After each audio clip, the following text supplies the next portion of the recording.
Roger, thanks so much for joining me today. So, Death Race 2050, 41 years after Death Race 2000.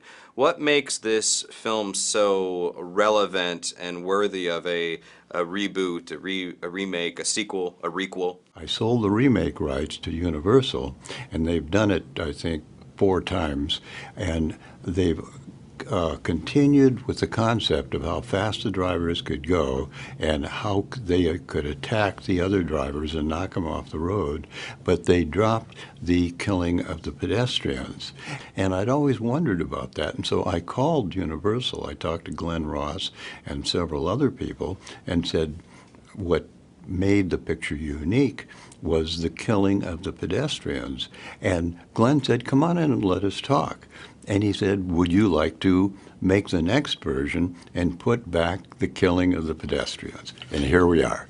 Racers are scored on total time and combined pedestrian fatalities, with 10 points for an adult, double that for a child, and a whopping 50 points for the senior set. What are some inspirations that you drew from as far as updating this, as seeing, Tammy the terrorist out there? Did you see a TV show where you're like, okay, we need to bring in a character like that? Well, I felt the main thing to do was to hang on to the general idea of the race, but say what would happen now or in 2050, what would change? And I thought there's certain technical things like virtual reality and so forth that would change, but the character of the drivers would change, and I started thinking about what's going on in the world today.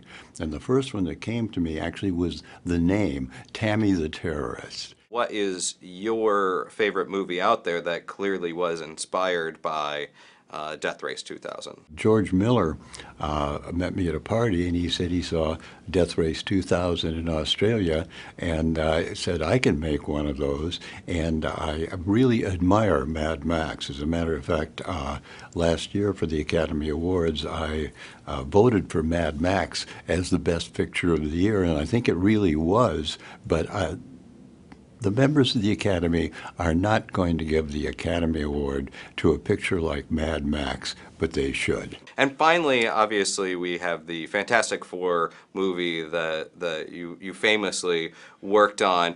That franchise is very troubled, I would say. Are you finding that people, via watching it bootleg or whatever, that your movie has achieved a bit of a luster as a result of the troubled current franchise? It's achieved maybe a little bit of a luster. The fact that it was made for $1 million as opposed to these giant amounts of money, it's like sort of your idiot son who you love more than your normal children.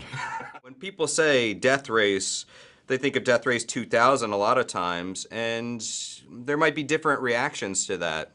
Best B movie ever, action movie. What was your initial reaction when they said, we want to put you in Death Race 2050? I don't know. I think as actors, we're all just cast to give our spirit to a role. What happens on the outside world is really just what the directors and production teams work on, all that environmental stuff.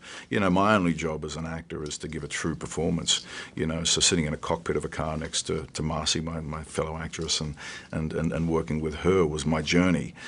So when I first watched David Carradine's performance, I had these ideas of sitting very kind of like sexily on a couch or something like this, or hitting some of these wonderful poses that he did in the original one. And then, of course, then Jason Statham and Luke Goss, it's all, hard modern interpretations of tough guys, and, hold your chin a certain way and do certain things, minimalism and all this. There's just these different generations of the film that kind of are so far apart that which way do I go?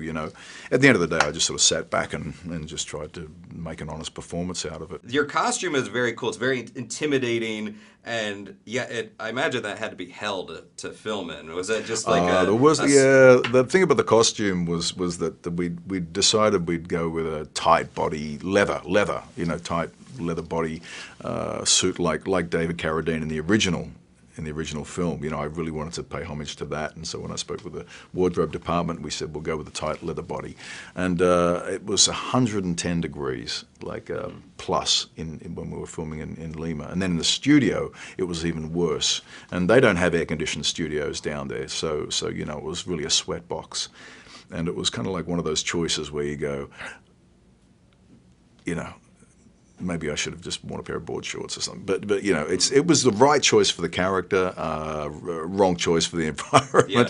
But we literally had people standing off to the side of the car. I was constantly drinking fluid and not doing pee-pee. This would all come out. You'd sweat it all out. Did I just say that? No, you'd sweat it all out. And so it was incredible how many bottles of water I drank in a day's shooting, and I never once got out to go to the bathroom. And it was just, I was sweating it all out. Did I just say that again?